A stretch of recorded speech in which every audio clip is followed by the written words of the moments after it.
Cerita diawali pada tahun 2009, di salah satu hutan di Sri Lanka ketika sepasukan tentara dibantu warga setempat sedang melakukan penggalian senjata dan harta karun tersembunyi, di mana salah satu warga yang merupakan seorang kakak yang dibantu oleh 3 adiknya pun secara kebetulan menemukan sekotak peti kayu berisi batang emas yang sangat banyak. Sehingga tanpa banyak pikir, si kakak dan ketiga adik pun memutuskan untuk melakukan pemberontakan. Dan inilah yang mereka lakukan. Entah siapa sebenarnya si kakak dan ketiga adiknya. Mereka berhasil membantai semua tentara yang ada di sana dan kabur menggunakan sebuah perahu yang sudah disiapkan sebelumnya. Beberapa jam berlayar dari Sri Lanka menuju daratan India, si kakak dan para adik pun langsung mengubur peti emas itu di dalam pasir dan hanya membawa 1 batang emas, masing-masing 1. Tak lama kepolisian setempat pun menangkap mereka berempat dengan tuduhan sebagai para penyelundup ilegal, yang tanpa banyak omong si kakak pun mengeluarkan 1 batang emas, disusul oleh ketiga adiknya yang lain.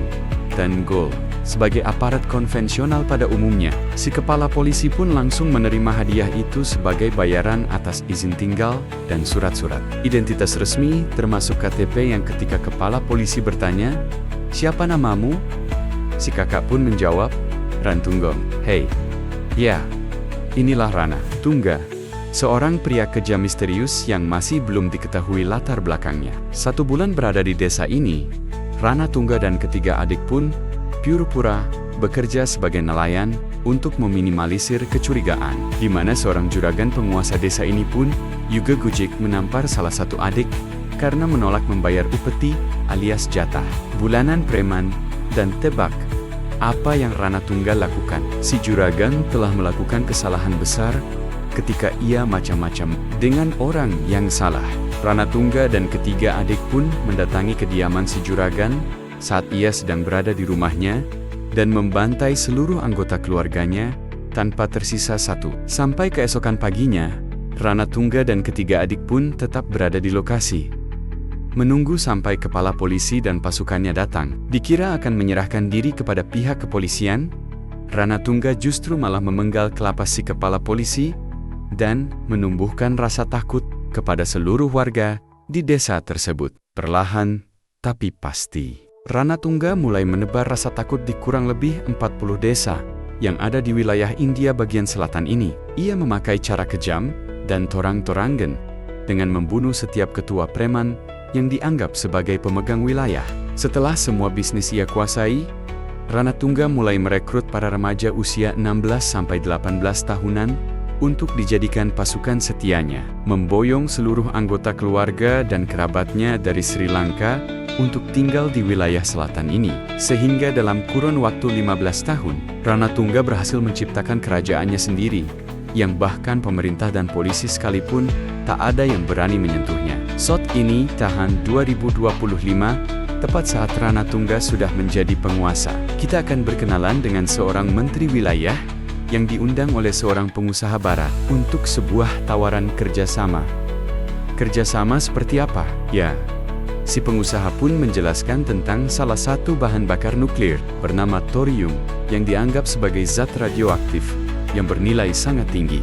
Baru-baru ini, satelit mereka menemukan lokasi thorium yang terdapat di dalam tanah di wilayah India bagian selatan, yaitu tepat di 40 desa yang saat ini dikuasai oleh Rana Tungga. Si pengusaha ingin membeli seluruh wilayah itu untuk dilakukan penggalian.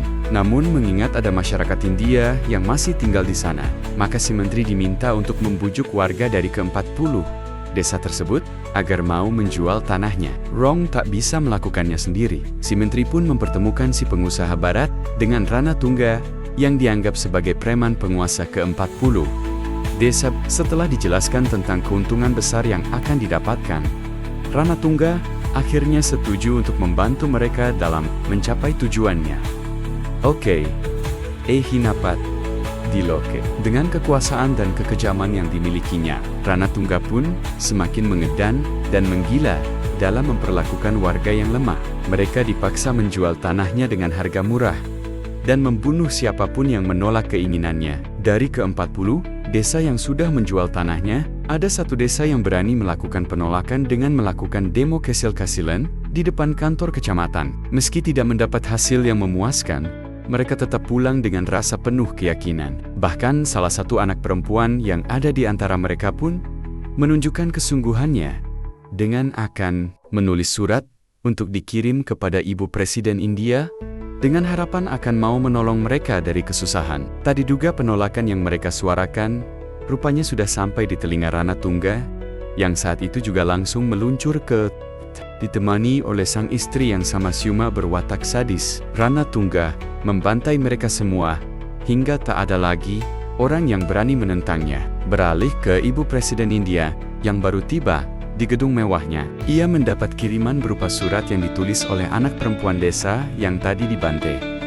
Setelah membaca surat itu, Ibu Presiden pun langsung memanggil seorang kapten polisi dari lembaga yang khusus menangani kasus kejahatan serius untuk melakukan penyelidikan ke desa yang dimaksud. Bertepatan dengan si kapten yang baru berangkat, kita akan dibawa ke wilayah kekuasaan Rana Tungga yang saat ini situasinya semakin memprihatinkan. Keadilan tampak seperti sesuatu yang sangat langka dan hil, termasuk para polisinya sendiri pun seperti acuh tak acuh dengan penderitaan yang terus terjadi.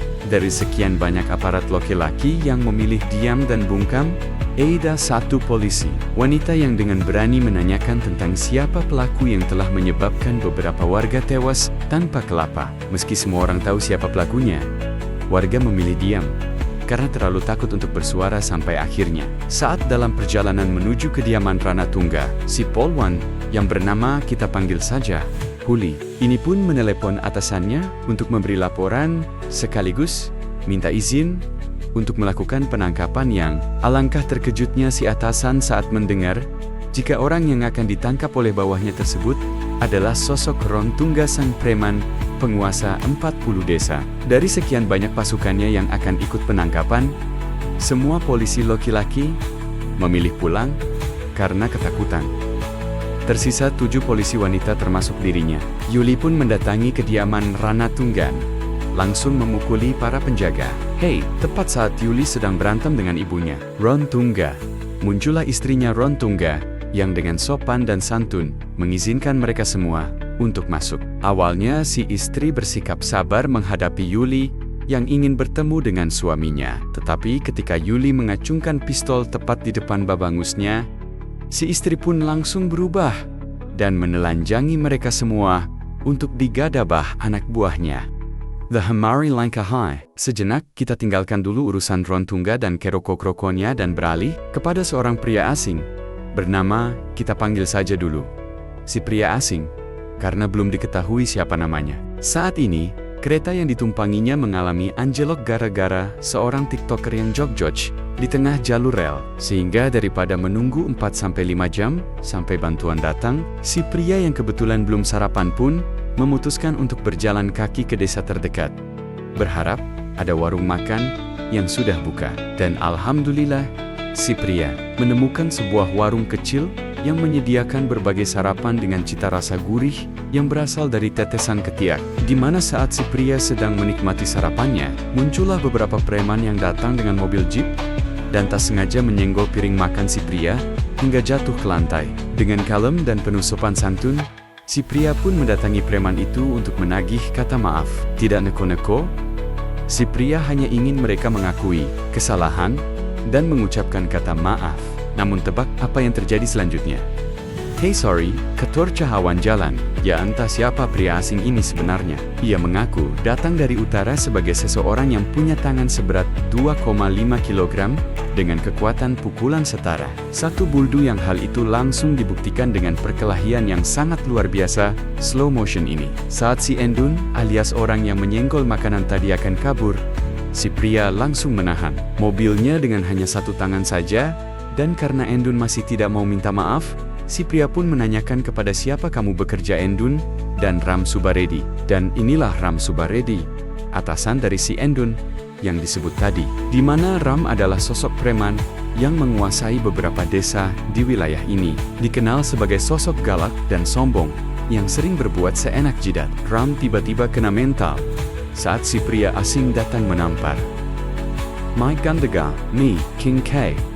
Hi Ma, political kingmaker, K. Hi Ram, Kesembangan Ram. Subaredi pun langsung ciut saat si pria datang menagih kata maaf atas kesalahan yang dilakukan oleh anak buahnya, yang karena Ram belum tahu ganasnya pria asing ini. Ia pun menyuruh semua anak buahnya untuk majukan.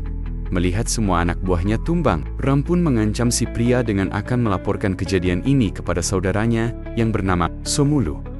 Dan tebak, apa yang si pria lakukan? Dan mari saya perkenalkan Anda dengan Somu, seorang preman yang dijuluki sebagai si penghancur. Saat ini Somulu sedang berada di kantor registrar, atau kantor yang mengurusi pendaftaran properti, aset, dokumen, dan lain sebagainya, di mana Som intimidasi semua staf yang ada di sana untuk mencap dan menandatangani dokumen yang kosong. Dan si pria pun datang dengan langsung disambut oleh sebilah golok yang nyaris membelah cungurnya, di mana si pria kembali bercerita tentang sarapannya yang disenggol dan tidak mendapatkan permintaan maaf, sehingga Bray Sorry D berbeda dengan dua preman sebelumnya. Somulu tampak lebih serius dalam menghadapi seseorang yang tidak dikenalnya, di mana si pria diintimidasi dengan diberikan kata-kata ancaman tentang kesadisan dan kekejaban yang tidak pernah terbayangkan. Dan lagi, si pria kembali membrutal dengan menghajar semua anak buah Somulu hingga terkapar, terlempar, dan nyaris modar. Somulu tidak bisa berbuat apa-apa, hanya bisa menonton dengan wajah yang sok-sokan sangar dan wajik. Entah manusia macam apa si pria ini. Ia mencabut tiang kipas angin tiang lo ini besi dan mengajul Somulu hingga nyangsang di pamidangan, di mana saat Som benar-benar tak berdaya menghadapi si pria, ia pun mengancam akan mengadukan hal ini kepada kakak tertuanya, yaitu Karung. Untuk pertama kalinya selama 15 tahun, kerajaan yang dibangun Rontungga pun daya kakek-kakak oleh seseorang yang tidak dikenal. Si pria menyeret Somulu ke dalam rumahnya dan menyuruhnya untuk memanggil kakak kebanggaannya. For the first time, Ranatungga bertemu dengan seseorang yang benar-benar punya nyali besar memasuki istana dan menggakek-kakek semua yang ada di dalamnya, di mana si pria kembali menceritakan tentang kronologi awal, mau ribet dengan urusan yang dianggapnya kurang penting, sehingga dengan penuh kerendahan hati, Ranatungga pun mengucapkan kata maaf untuk kesalahan yang dibuat oleh adik-adiknya. Sorry, love you sir. Dan tepat saat si pria akan melangkahkan kakinya keluar dari pintu, ia seketika terhenti saat menyadari tentang kejanggalan yang terjadi, seperti tumpukan uang yang tak sengaja ia lihat, dokumen kosong yang dicap, mobil polisi yang terparkir di depan, dan terakhir seragam polisi wanita yang tergeletak di dalam rumahnya. Tanpa permisi, si pria pun langsung mencabut teralis besi salah satu kamar untuk memberikan seragam-seragam itu kepada pemiliknya. Dan tak cukup sampai situ saja, si pria pun mencabut pagar kayu dengan begitu mudahnya. Benar apa yang dikatakannya, si pria memiliki tangan seberat 2,5 kg dengan kekuatan setara bulldozer, yang ketika ia melihat Yuli dan para polwan keluar dari dalam gudang, ia pun semakin membrutal menghajar semua preman yang ada di sana.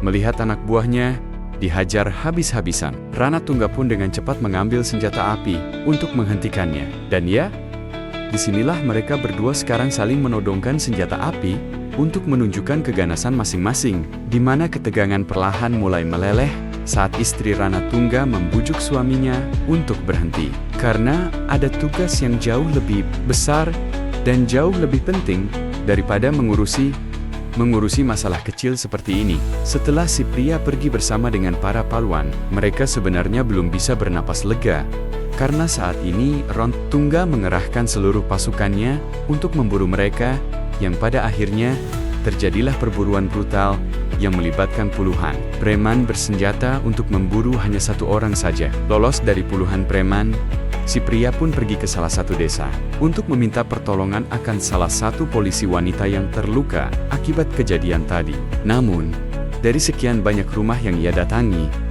tidak ada satu warga pun yang ada di dalam rumah mereka, terkecuali seorang nenek-nenek yang datang tepat saat si polwan menghembuskan nafas terakhirnya. Ternyata desa yang si pria datangi saat ini adalah desa yang warganya sempat melakukan perlawanan. Si nenek pun menceritakan tentang penderitaan yang mereka alami selama 15 tahun, termasuk cucunya sendiri pun menjadi korban oleh kebejatan sang kepala polisi yang kerap bertindak sewenang-wenang. Tak hanya itu saja, Yuli pun akhirnya jujur menceritakan tentang apa yang dialami oleh dirinya dan teman-temannya selama di rumah Ranatungga. Mereka digilir satu persatu oleh adik dan anak buah Rontungga, yang hal itu seketika menyayat dan mengiris hati seorang pria yang belum diketahui siapa namanya ini. Tanpa pikir panjang, si pria pun mendatangi kantor polisi setempat dengan maksud untuk melaporkan apa yang sudah dia lakukan. Di mana si oknum kepala polisi yang ada di sana pun justru malah terlihat sedang asik main PUBG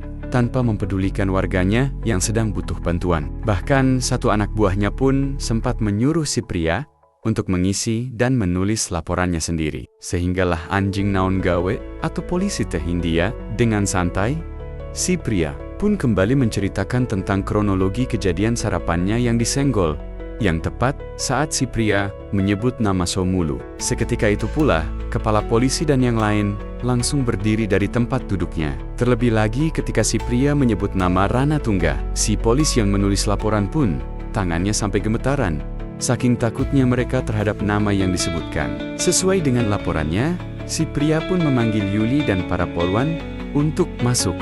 Mereka langsung ditertawakan oleh karena penampilannya yang sudah kotor dan bebak belur. Dan ya, si pria yang marah pun meminta kepala polisi dan pasukannya untuk melepaskan seragam mereka, karena seragam tersebut melambangkan kekuatan, keyakinan, dan kepercayaan rakyat. Sedangkan yang terjadi, jauh dari kata mengayomi dan melindungi, justru yang ada malah menyusahkan dan membebani. Apa atuh tugas kalian teh, wahai para polisi India? Polisi India, kenapa kalian begitu tega mempersulit rakyat? Apa-apa cuan, si pria pun langsung mencabut seragam polisi milik si kepala dan tiba-tiba merah police station. Menggunakan rantai, si pria pun ditarik ke tiang untuk dipukuli, di mana si kepala langsung melaporkan hal ini kepada Somulu agar segera datang ke sana untuk melihatnya sendiri. Setibanya Somulu di sana, ia segera mengambil senjata dan memukuli si pria sampai wajahnya berdarah. Tak puas hanya dengan itu, Somulu terus memukulinya dengan sekuat tenaga, hingga membuat si pria tak sadarkan diri. Yang menarik adalah, ada salah satu polisi senior yang ada di kantor tersebut, tampak seperti mengenali wajah si pria. Beliau dengan cepat pulang ke rumahnya untuk memeriksa sesuatu, yaitu sebuah foto lama yang tersimpan di dalam lemarinya, yang akhirnya akan mengungkap siapa sebenarnya sosok pria misterius ini. Anda semua yang menonton mungkin akan sangat dibuat terkejut saat mengetahui jika ada sebuah penjara ketat dan ekstrem, khusus para gangster berbahaya, yang masing-masing dari mereka mungkin sudah membunuh puluhan manusia dalam hidupnya. Sampai suatu hari, muncullah seorang tahanan baru dengan nomor XXX, atau biasa dikenal dengan angka setan 666, yang memporek-porondeken seisi penjara dengan gaya bertarungnya yang berbeda dengan tahanan lain. Setelah mendengar cerita tentang si pria yang ternyata merupakan tahanan paling brutal di penjara, Somulu sedikit pun tidak takut ataupun gentar. Ia malah melakukan kesalahan besar dengan menyuruh anak buahnya untuk menyadarkan si pria dari pingsannya. Dan inilah yang terjadi. Dan ya, si pria rupanya sengaja mengalah hanya agar Somulu dan pasukannya datang ke sana, berkumpul di sesu tempat, supaya lebih mudah untuk dirinya menghabisi mereka semua. Dibantu oleh Yuli dan para ladies, si pria akhirnya berhasil menghabisi Somulu dan Antekania dan menggantung mereka di kantor polisi. Tak lama setelah si pria pergi, muncullah Rontungga yang datang terlambat dan harus melihat Edikodiknia mati dengan cara yang sangat mengenaskan. Lebok, di saat yang sama, Kapten Polisi utusan Presiden yang masih dalam perjalanan pun baru mendapat informasi tentang latar belakang Rontungga yang ternyata bukan penjahat biasa. Ia ternyata adalah mantan komando pasukan macan Sri Lanka yang dikenal kejam dan tak manusiawi, yang kemudian berubah menjadi kelompok atau organisasi teroris yang hanya mementingkan kepentingan pribadi, sehingga tak heran melihat keberanian dan kekejaman yang dimilikinya. Memang sudah terbentuk sejak dirinya menjadi komandan pasukan macan, yang pada akhirnya membuat Rana Tungga menjadi sosok yang tak takut. Kembali ke si pria yang setelah menyadari perang ini tidak cocok untuk perempuan, ia pun menyuruh Ulysses untuk sembunyi. Dan stop. Cukup sampai sini saja tugas kalian. Biarkan saya yang mengakhirinya, ujar si pria. Di saat yang sama, Kapten Polisi utusan Presiden, tampaknya Han bisa, Hiul tidak paruguh, mencari keberadaan. Rana Tungga yang belum terlihat batang hidungnya sadar bahwa dirinya tidak akan mampu bekerja sendirian. Belayar Pan menghubungi seorang jenderal untuk meminta bantuan, mengirimkan 1 batalion tentara untuk menghadapi Rontunggan dan pasukannya. Secara kebetulan, ia mendapat informasi tentang salah satu anggotanya yang kebetulan berada di wilayah selatan. Dan tebak, siapa anggota itu? Disinilah akhirnya terungkap latar belakang dan nama asli si pria asing yang sedari tadi kita lihat. Dia adalah seorang brigadir bernama Baldeb Pratap Singh, komando terbaik yang memimpin resimen Jat atau Jaat Angkatan Darat Kebanggaan India, yang sudah berhasil menyelesaikan berbagai misi mustahil seperti penyerangan, misi seorang diri, termasuk menyamar menjadi tahanan nomor 666 hanya untuk memburu seorang ketua gangster yang dianggap paling berbahaya, dikenal sebagai One Man Army atau tentara satu orang. Baldeb, atau biasa dipanggil dengan nama Jaat, pun pernah bertugas sendirian menghadapi pasukan musuh yang berjumlah 340 orang, dan ia berhasil membunuh atau menghabisi mereka semua hanya seorang diri saja. Tepat di saat yang sama, di lokasi pelabuhan, Rana Tungga tengah akan melakukan transaksi penyerahan surat-surat tanah 40 desa kepada si pengusaha barat yang akan membelinya. Dengan mengenakan seragam pasukan makan kebanggaannya, Rana Tungga akan sekalian pamer kekuasaan dengan membantai beberapa warga. Tepat disaksikan menteri dan si pengusaha barat. Dan, ya, alangkah terkejutnya Rontungga saat pasukannya dibantai habis tak tersisa oleh Jahat yang datang hanya seorang diri, sembari memikul rocket launcher yang beratnya setara dengan 10 gulan air merek Kangen Water. Saat pun meledakkan beberapa titik pelabuhan hanya untuk menghabisi pasukan Rontungga yang berniat kabur. Aksi jahat pun seketika terhenti saat Rana Tungga mengancam akan menembak seorang bocah perempuan yang menulis surat untuk presiden, di mana beberapa warga dengan berani mengambil peran sebagai tank yang akan membadani si jahat yang tepat saat Rana Tungga menoleh sebentar ke belakang. Tiba-tiba, setelah tidak ada senjata api, mereka berdua pun bertarung dengan senjata kosong untuk menunjukkan siapa yang terkuat. Dan pada akhirnya, Rana Tungga pun dibuat keok oleh tangan seberat 2,5 kg milik Jaat. Dengan fakta bahwa sudah ratusan nyawa melayang di tangannya, Rana Tungga memang pantas mati disaksikan oleh seluruh warga yang menjadi korban kekejamannya. Setelah keributan sudah selesai, barulah si kapten polisi datang, bak pahlawan. Dengan pura-pura, Riwe mengevakuasi para korban dan memberi hormat kepada Jaat yang menjadi kebanggaan tentara angkatan darat. Saat Jaat akan pergi, si bocah penulis surat pun mengira jika Jaat adalah presiden yang sudah menerima surat permintaan tolongnya, sehingga ini menjadi tamparan keras bahwa yang masyarakat butuhkan bukan hanya sekedar omon-omon, tetapi aksi nyata yang langsung terjun ke lapangan.